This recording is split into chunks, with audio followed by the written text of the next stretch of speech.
The night had started beautifully. Warm lights, soft music, the kind of cozy restaurant that made you forget the world outside.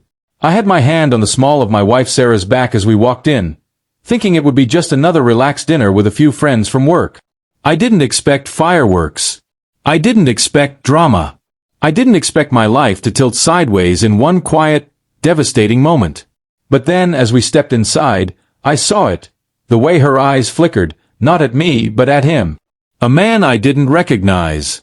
A stranger with an easy smile.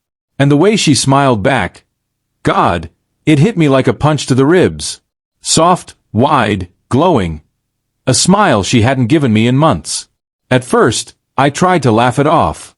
Tried to be that calm, confident husband who didn't jump at shadows or panic at every glance. But as the minutes passed, I watched her turn toward him again and again, her eyes lighting up in a way that made something inside me slowly collapse. Each time she touched her hair when talking to him, each time she leaned closer to hear him over the music, each time she laughed in that soft, melodic way she used to reserve only for me, I felt myself shrinking. My chair felt too small. My chest felt tight. And her glow? It was unmistakable, undeniable, painful. She smiled like I didn't exist. I tried to join the group conversation, tried to pretend nothing was wrong, but my heart kept pulling me back to her face. Every detail hit me like a brick. The tilt of her chin, the warmth in her eyes, the way she lifted her hand to gently touch his arm as she spoke. That gesture, that small, intimate contact, it sealed something inside me. A quiet, final switch flipping. The truth tasted bitter on my tongue. She wasn't mine in that moment. She wasn't thinking of me. She didn't care if I was watching. And that hurt more than any fight we'd ever had. So I stood up. Quietly. Calmly. No scene. No raised voice. Just a decision forming in my chest like a storm cloud ready to burst. I grabbed my coat, slid it over my shoulders, and stepped away from the table. A couple people noticed, glancing at me in confusion. But she didn't. She didn't even turn around. I walked toward the door with a kind of hollow finality, every step heavier than the last. It felt like I was walking out of my marriage, walking out of a story that had already ended without telling me. But just when I reached for the door handle, her voice sliced through the room like a crack of thunder. Wait. The word wasn't angry. It wasn't casual. It was terrified, shaking, breathless. I froze. The entire table went silent. Even the stranger she was smiling at earlier looked startled by the fear in her tone. I didn't turn around right away. I didn't want to hear another excuse, another lie. But something in her voice wasn't guilt. It was panic, deep and honest, the kind that comes only when a secret is seconds from breaking free. When I finally turned, I saw her standing halfway between the table and the door, her chest rising and falling rapidly, her face pale as if someone had drained the life out of her.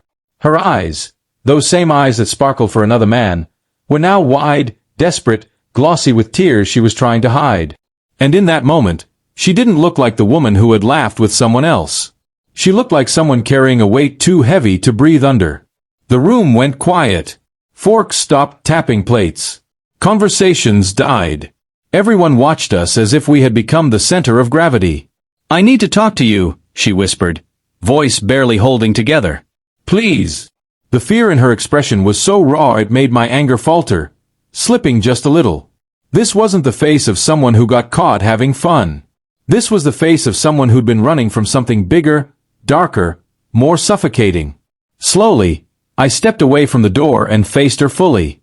She swallowed hard and didn't dare come closer, as if afraid she'd fall apart in front of everyone.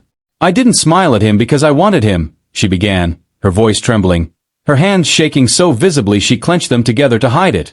"I smiled because I was trying to feel normal for just a minute. I was trying to remember what it felt like to not be terrified." The stranger's expression morphed from confusion to discomfort, realizing he was part of something he had never intended.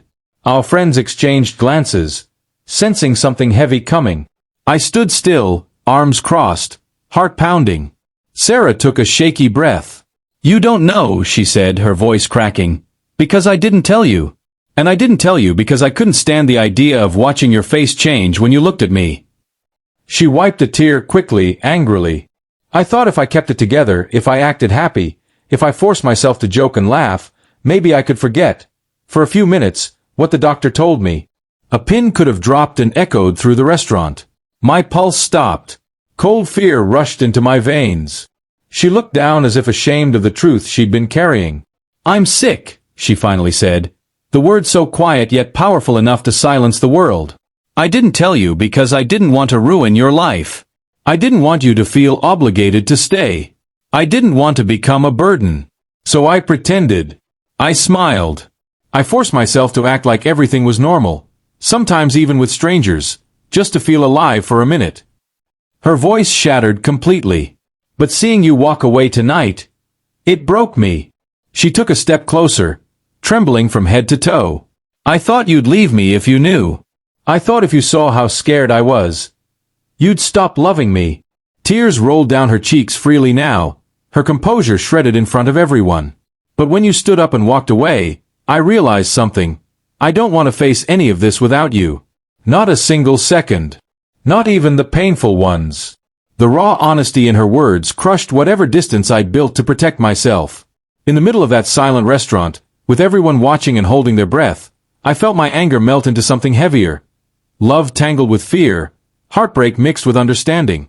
I stepped closer, my voice low but steady. "You should have told me," I whispered. She nodded, sobbing. I didn't know what the future held, what battles were coming, what storms were waiting. But as I took her shaking hand into mine, I realized something simple and terrifying. I came here tonight ready to leave her forever, but her truth left me unable to take another step without her.